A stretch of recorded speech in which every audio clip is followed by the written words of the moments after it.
Salutations, nerds. We're watching the MCU in Hell's Glory. Hey, everybody. Today, we have died. Well, I guess before I should...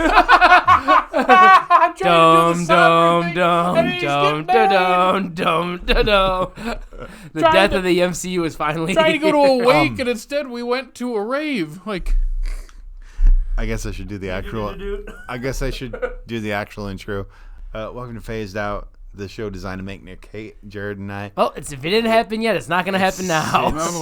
It's not happening this time, but I got to tell you, we're not going to be here very long. We're probably going to have What a tease. Kind of like this movie. What's today's movie? We watched Black Widow. It was kind of stinky. I didn't want to. Actually, I did. I remembered liking this movie when it came out, and boy, was I wrong. There are two good things that this movie does for the MCU. Florence Pugh and David Harbour. Ends. What did you say?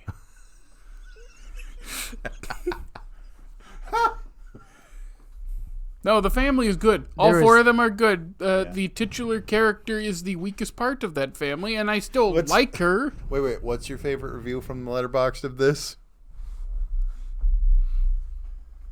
Let me check.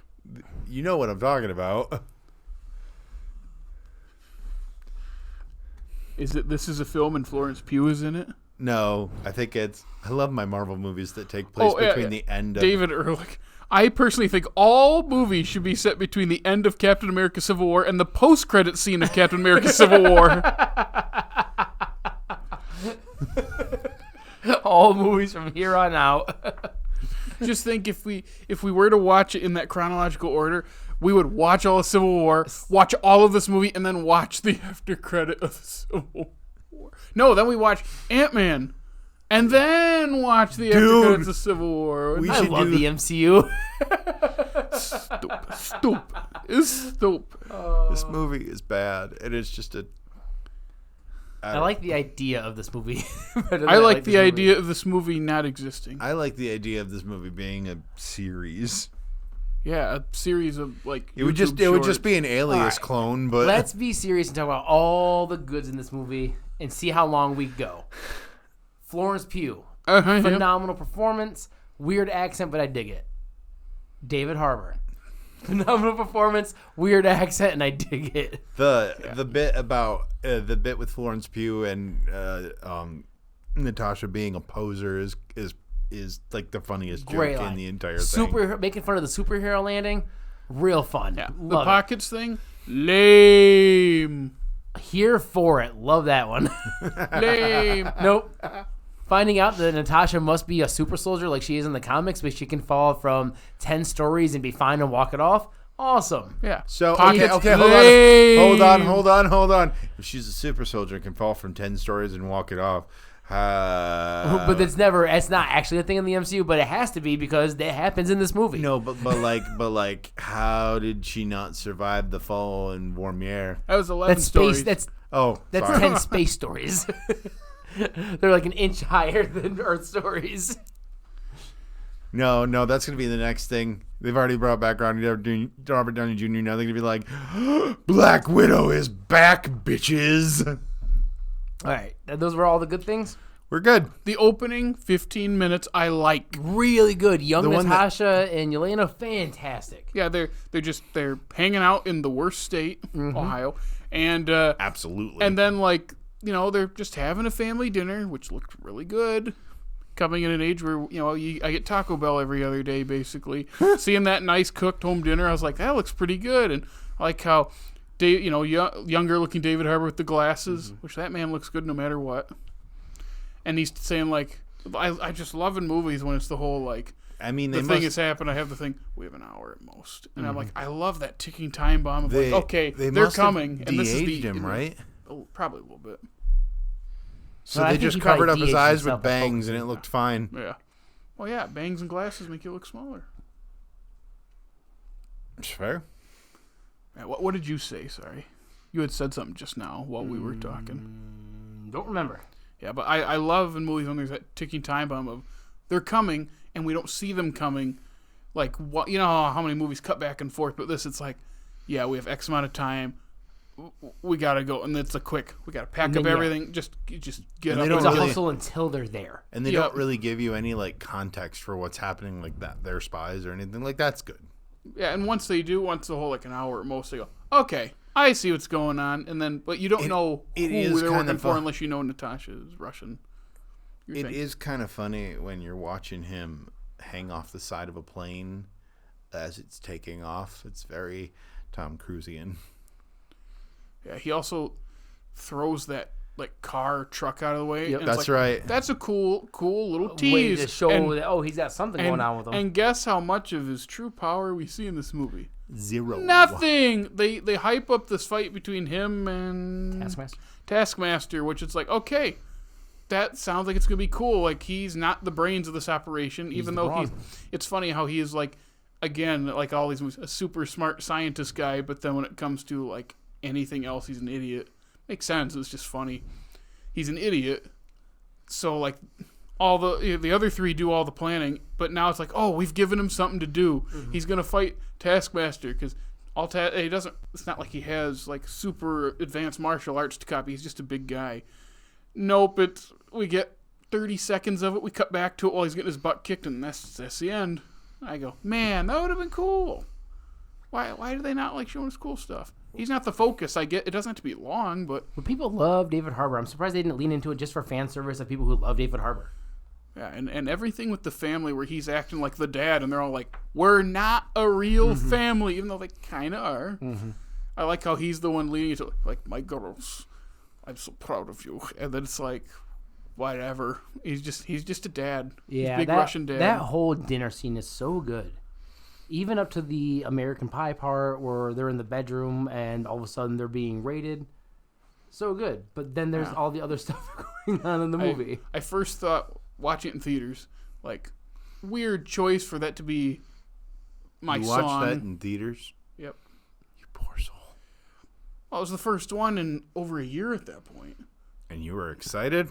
Well, yeah, because I was on the train still, because, like, WandaVision had already played in the year, and, you know, I hadn't watched Captain Falcon at that point, but it was like, Endgame a couple years before, it was like, okay, and then watching this is like, oh, this kind of popped the balloon for me. This is where Jared got hit by the train. Yeah, I got train spotted. But I at first thought, that's a weird choice for a kid to like, and then watching it this time, I go, wait a minute. I liked this song when I was like 8. Love that song when I was a kid. Yeah, and I was like, that makes perfect sense. It's a long song. It's like 8.5 minutes. He's not the greatest guy. But still. Good song. Yeah, it was like, yeah, I'll take it. And then the little plane chase, fun. There's some suspense, him hanging off the plane. Like we said, they land in Cuba. And he's talking, it's like, okay, that's all making sense. And they take the girls away. And it's like, good setup. And then we get to the opening credits, which we're split on here. I enjoy it.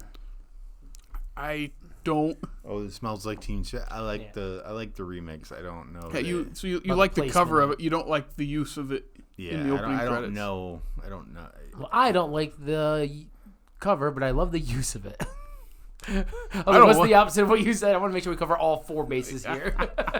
Yeah, it's like as a cover, I have no problem with it. It's one of those. It's a slowed down, more somber version of a upbeat rock song. It's not anything new that we've seen, but yeah. It would have been funny if they used the normal version, though. That would be an interesting edit. It would make it feel like a Rob Zombie movie for some reason. See, they're going for the red. Yeah, the red and then a hard rock song. See, they're going for a 90s vibe, right? Just pick like a 9 Inch Nails song. Just pick like Zombie by Cranberries or something. If you're going to go for that tone. Just a Cranberry song. Any Cranberry song. No. They should have picked Tal Bachman's She's So High. That's a bad taste.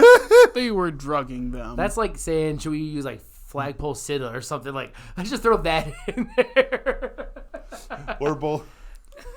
Bust a Go move. bowling for soup. Just, it's like there are so many choices, and you choose a cover of a Nirvana song. Guys, what? Oh no! Can we kick him off the show and bring Dickie back? I think he's losing his mind because of this movie. We're talking about Black Widow here, my guy. We haven't even gotten past the opening credits yet. Do you feel yet. stupid and contagious? It smells real bad. Like Teen Spirit? Here we are now. The movie starts being real bad after this, so I don't want to think we want to move on. So, well, I don't mind like seeing her kind of living off the grid. She's got that little trailer with her little generator that doesn't work. She's watching, what was she? She was watching a Bond movie. Which one was she? I think it was Moonraker. Yeah. Not a Bond guy. And it's like, okay, fine with this. Bridge fight looks real bad. Every time she fights Taskmaster, like, I don't understand why Taskmaster was there. To master the tasks. Except not. Yeah, but it all boils down, and this is the thing we'll keep bringing up, into the big problem with it is the placement of it on the timeline and what movie it came after. Well, not directly after, but you know what I mean. Mm-hmm. It takes place during Phase 3, beginning of Phase 3. And it's a Phase 2 movie. It's a Phase 2 movie, and the main character in the present is dead. Who cares? Like, and it's less to do with a will she live or die thing. Like, we know she lives, but it's like you couldn't even make it fun. Well, it's because we're to the point where Black Widow's dead, and this movie isn't to serve Black Widow. It's to introduce Yelena for the Young Avengers. Because they had already started that with WandaVision and her kids. There was one in Falcon and Winter Soldier. Oh, Isaiah Bradley's grandson will likely be a Young Avenger. So they already started the train of introducing the younger generation. So this ended up turning into a Yelena origin story and not a Black Widow movie. But more of Yelena's more involved with Thunderbolts because that's a confirmed thing, and it's her. And what is it? Red Guardian is David Harbour. Yeah, Alexei. Yep, Alexei. But that's because it's Julie Louis-Dreyfus shows up in the after credit scene, which I like the scene fine before she shows up. Like, and that's post blip. Mm-hmm. Yes, that's present day at that point. So this movie stinks, literally and narratively. We'll get there. So when she's like kneeling at the gravestone and she's like has her hand out and says, "I go." There is a little bit of something there. It's mostly through Florence Pugh's acting, but they don't really delve into the sister dynamic because they're doing so many things, as of most of these movies we've talked about. No, the best you get is the scene where they're like getting food together and talking about how she always wanted to have a dog. It's all coming from Yelena, though, for the most part. And it was like, I wish there was more of a sister dynamic because it's there for when they're fighting in her apartment, and then it's just kind of not really there. You're again dealing with Yelena's thing of this was the best part of my life, and it's fake. Oh, and let's not forget about the scene where Yelena comes back from being blipped, right, Dickie? Continue. But that's the thing. If it was a movie more about the family than it is, I think like, because I don't mind them leaning into the widow, the Black Widows or widows around the earth thing. Make it a big global thing with what's it? Ray's moving castle, flying castle at this point. But it's how is that sitting up there and no one knows? I know. Same as the helicarriers. Same as the Captain Marvel station thing. Yep. Like, how does all this stuff just stay around and like no one has noticed? Stark is the one who wants to build the suit of armor around the world for so long, and he never noticed this giant flying thing. Several giant flying things. How did the helicopters never run into this flying? I wonder if it's room? directly above Wakanda, and they're like, their hologram goes straight up into the air and never stops, and they're just floating in the hologram. You know, that is something that would happen. Or they're over by the Savage Land, which also has like magic protecting it where people can't see into it, I think. Yeah, but I'm taking comic stuff and not actual movie stuff at that point. Yeah, I think the stronger story is you focus mostly on the family, because the whole thing of, yeah, this was fake, and then the young something, but it was real to me. Mm-hmm. That's a good start, and if it's mostly focused on them, because they really are only together as a unit after the opening at, what is her name in the movie? At Melina's house. And again, after 5-10 minutes, she's already notified people to come get them. Like, I will say it doesn't last the that bit long. with the pig too is pretty funny. She named it Alexi. And he named the pig after me. I think this movie gets our first kind of mutant in the MCU. The guy who Alexi's arm he breaks in the prison, I think is an X-Men called Ursa Major. And then gets a nice snow burial. Exactly. So came and went real quick. Yeah. Technically, he can turn into a giant bear, so he might have been able to survive that. If you would have told the me, dude in The Hobbit. Haven't seen The Hobbit. What? Yeah. Beorn? Yeah. I was thinking like Merida's mom in Brave. Oh. No, that's a beer. A beer.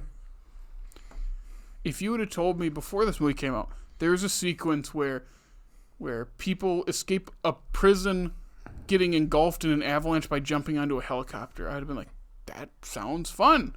How do they make it not fun? What is it about that sequence that is there's just a huge disconnect. Bad. Well, it looks bad. There's I remember else. Feige saying it's one of the most impressive looking scenes they've ever put in the MCU. That is not true. He probably irons his jeans too. Like, why was that so funny? He just looks like a guy who, it's like, Kevin, it's time to go to the premiere. Real quick, let me iron these jeans. You're wearing jeans to the premiere? It's my universe. I don't know why all of that just sounded like Ron Howard as well. Tell me it's not the same. He irons his jeans too. He irons his jeans too. He would film himself ironing his jeans. And then spend 6 hours editing it. Hey, I don't think it's a Ron Howard movie, but here is going to be a good movie. That's Robert Zemeckis. It starts with common mistake. Ron, same thing. Yeah. Yeah. I thought about watching the sequence this time. It's like, I don't care. It's like, I want the sequence just to end so they can move to the next thing, because then that means the movie's getting closer to the end, and it just keeps going. And it's like, he's fighting a bunch of inmates who hate him. Mm-hmm. As he's running outside away from guards, the snow's coming in, the chopper's there, and it's just not engaging at all. I don't know why. It's David Harbour punching guys and jumping out of a helicopter with snow coming in, and I don't care. And I couldn't figure out this time fully, other than it looks bad, like why I don't care. I cannot for the life of me put it into the right words. Maybe it's in the middle of a bad movie. So there's no reason to care. In the middle of a bad movie. No, it's like the first like end 40 of the minutes. first act. Yeah. Yeah. That's the other thing with these movies that I've brought up before. The third acts of these movies are so long. Endgames makes sense. That third act is over an hour long. That makes sense. You have 800 characters you have to manage in there. But like last week, that third act in London, I don't think we talked about, is really long. Yeah, but like a quarter of it is him making his suit. But he's not in London yet. Yeah, but he's on the way to London. I would say that the third act starts with that conversation in... Yeah. Once he gets out of the prison, I think that's when it's about to start. Yeah, it's just they're stretching it, because it's like, oh, we got to give them the big, long ending. And it's like, but at a certain point, you just get tired. Because like this one, we're in Ray's Flying Castle for like 30, 40 minutes of a 2-hour movie. Because once we get to Melina's house, like, oh, we're getting close to the end. Nick's wondering why we're still talking about Black Widow. No, I'm just laughing at how many different ways you can talk about Ray Winstone's castle in the sky. Is it a moving castle as well? We already made that joke. That was joke. the first one he made. Yeah. No, I wasn't paying attention. I was playing Monopoly Go. That's how much Jake doesn't care about this movie. It stinks. All right, are we ready to talk about it now? I want you to. That's why I keep saying it. He's been making this joke for the last 20 minutes. Ray Winstone has a bad accent and bad BO. And that's why Black Widow can't punch him. I've been around people who smell so bad that I couldn't get close enough to punch them. So I've been around some of the same people that you have that I know. Yes, you have, and I get it. No, that makes me want to punch them more. Yeah, but you never have, and it's because of the BO. It kept you away. Yeah, that's the reason. Not any of the legal reasons. Punch him hard enough if you want to deal with it. Who thought that was a good idea? It would have been an interesting idea had it been built into the movie at all. What did I say to you after we watched it? Like, if it was just like, there's a chip in her that she didn't know about this whole time. And it's like, one, how did she not know about that? Two, how is it in her that long and she didn't know about it? But I'd accept it instead of, he's stinky. Think about that. It's like, I'd rather take the stupid retcon thing over this silly, like, not good silly, like bad silly I get thing. where they were coming from for, like, pheromones, like, can attract. So why can't they repel? Yeah, not detract. Why can't they repel as well? Use it, but it's so dumb. It's and he's like, I stink. That's basically, he didn't say that, but I heard him say that. His accent goes in and out, and I feel bad for it because it's got to be the reshoots. Ray Winstone, I guess, keep saying it like that, has said he hated doing this and he hated going back to do reshoots. And it's like, yeah, it's got to be they changed a bunch of the M. I wonder if they even added the BO thing later. Probably. And he's like, I don't want to go back and do this. They said, too bad you signed a contract. So that's probably why half of his lines are with a not great Russian accent, and then the other half are with a really not great Russian accent. And then everything with the flying everything with the flying castle blowing up and them like plummeting looks rough. They came off the pandemic, everyone's working from home and yada yada, but again, it even looks rough when she's like riding down the different things. Again, which number one, how? But also, why couldn't you just film a physical thing against a green screen?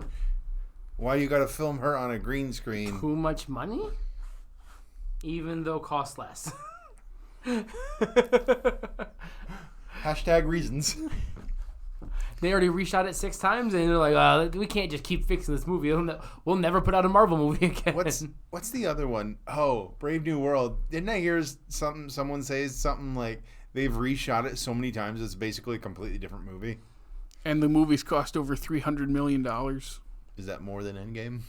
Not yet, but it's getting close. I think Endgame was 324 or something like that. Look at the difference to Endgame is 5 years ago when, the inflation rates have changed a little bit, but also it's got a bigger cast and it's longer and it was just bigger. Now you compare it to something like this, which is supposed to be just a normal phase movie. That's supposed to be like a fraction of its size. This was supposed to be a phase 2 movie. Like, let's be honest about this. I was talking about Brave New World. This would have made sense, like, after Winter Soldier. It actually would have made a lot of sense after Winter Soldier. I remember talking to someone about Black Widow, because I was talking about Brave New World and the budget. Oh. But for Black Widow, it's like, someone who you know as well went, I would have liked this 5 years ago. Now I don't care. That's the thing. No one cared. I didn't care. After like the first 30 minutes, I was like, okay, yeah, this isn't good. Because I was excited. Because, hey, we haven't had one in a while. The show's got me excited. I'm still on the hype train. And now finally, Scarlett Johansson's getting her solo outing after being in since what? Iron Man 2 was her first appearance? 2010, so over 10 years playing this character. Finally got a movie after her character's gone. Movie. Yeah, and it's this movie. Again, and it should be a smaller scale thing. Having it be a big world, global spanning thing, we just had big movie, and then we had another movie that's not as big that didn't try to be super, super big. But also, still, Red Sparrow is a far better Black Widow movie, and it's not even that good of a movie. I never bothered with that the one. It's a pretty decent movie, except for Jennifer Lawrence. Is that the one where there's so most of her movies? Yeah, but it's a good movie though. Is that the one where there's like a triple twist at the end? I hate that movie. I like that movie. Unnecessary. You get to watch fun skin grafts happening, and I mean that's what's the other one? What's the other one? Atomic Blonde. Is that what it was with the Charlize Theron with the big staircase fight? Yeah, Atomic Blonde. That's one of those ones. Decent parts of it. Yeah, but then you get to the triple or quadruple twist at the end. It's like you lost me after the second one. I didn't care at the first one. I go, okay. Second one, I was like, you lost me. And it keeps going. It's like, I don't care anymore. That is one of those movies where I was like, the filmmaking in this is top notch, but like, the story's like, not. I don't. I don't care. Ew. And now it's time for everyone's favorite segment. And I think because we don't have a whole lot of anything to talk about you can start the wedding march again. So, dun, dun, Jared, dun, dun, dun. did you... That's the Imperial March. Yeah. That's what I'm playing at my wedding. Dun dun dun dun dun dun dun dun dun. Just say it, Jake. Did you watch that? No. Why not? I haven't gotten around to it. It's been so bad. I haven't even changed since last week. Anything else on Black Widow? I'm trying to muster up something. They ruined Taskmaster by making it Ray Winstone's daughter instead of Ray a Winstone. mouthy mercenary. I always thought Taskmaster was a DC villain. No, that's Deathstroke. No. What's the one that copies? What's the one that copies everyone's powers that Lex Luthor creates? Oh, Metallo? Is that okay? That's who I was thinking of. When it's like, okay, a being that just copies you, like learns you and fights you with you. Isn't that a DC thing? And, Didn't they have someone like relatively famous play Taskmaster too? So not the actual like body double with the mask on, but the one who like the faces. It's Olga Kurylenko, who was a Bond girl. She's in Quantum of Solace. Is that why she was watching a Bond movie? I don't know if that was the reason. I think it's someone likes Moonraker. That's fair. Spy. Put spy things in spy things. Yeah, Olga tends to be in a lot of stuff like make this. An exhibit joke, but I'm going to stop. And she's going to be in My Spy? Thunderbolts. What? Pimp My Spy? Are you talking about exhibit? Or I was just going to say, you like your spy within your spy? I got some spy for you. I am such an old millennial. I am so sorry. Anyway, time for everyone's second favorite segment. Used to be first. Hey, have you watched Agents of S.H.I.E.L.D.? What? Yeah, no. Are you sure? No. Okay. Wait, yes, I'm sure no. Double check again this week for us. And so I'm tired, and I'm not going to talk about this movie anymore. Do you have anything else to say?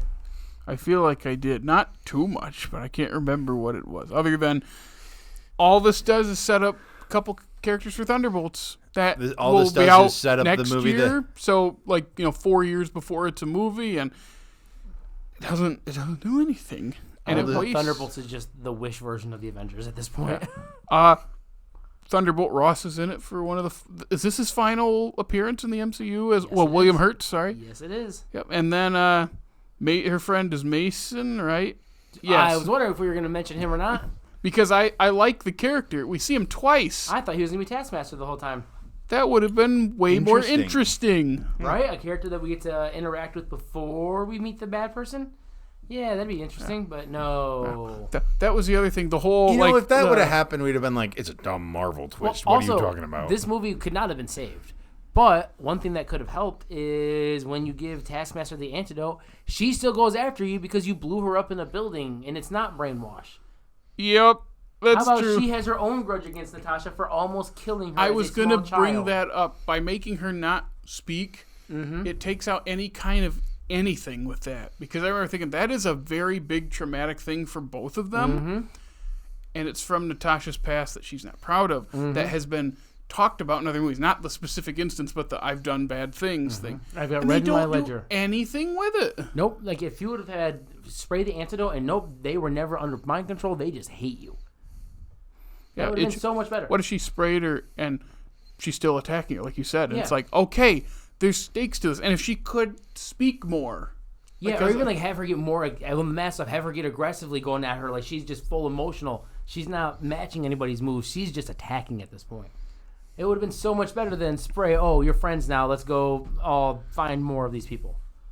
Boo. Boo on this movie and everybody involved except for the people who put in hard work for this movie. Well put. Which is everybody involved in this movie. I was going to say, so boo on everybody involved in this movie except for everybody with this movie. Yeah. I just want to be mad at somebody, but I feel like they all put the best effort they could in. Let's just say boo on the writer and the director. Yeah. Yeah. I like how that whole long third act is just, oi, stinky, boom, boom, me no smell. The end. You no stinky no more. That's the whole movie right there. These little face masks make my whole body and everything change because I'm a different person. Did they use the face mask again? Yep, because Natasha and Rachel Weisz's character. They switched.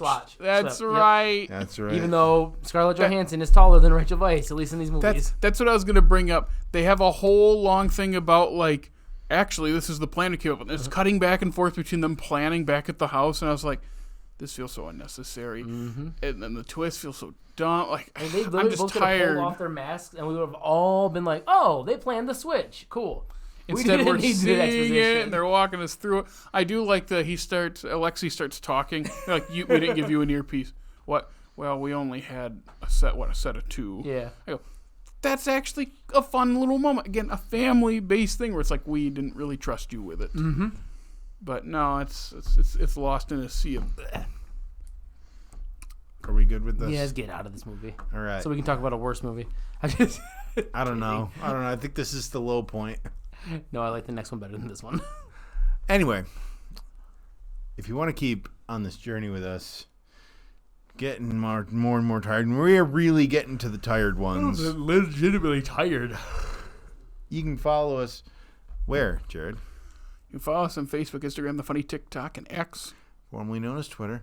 You can listen to us on Apple Podcast, Spotify, iHeartRadio, and hey, if it's YouTube, like, subscribe, comment, ring our bell, rate us and like us on all those apps, and check out our groovy website. Like you said, ring that notification bell, hit subscribe, get notified when we upload new videos. Like on Thursday, when we are we still going through Visions at this point? I think we are. And other than that, you can continue on this journey with us as we get more and more phased out. Have a good one. Watch a better movie than Black Widow. Bye. Ugh.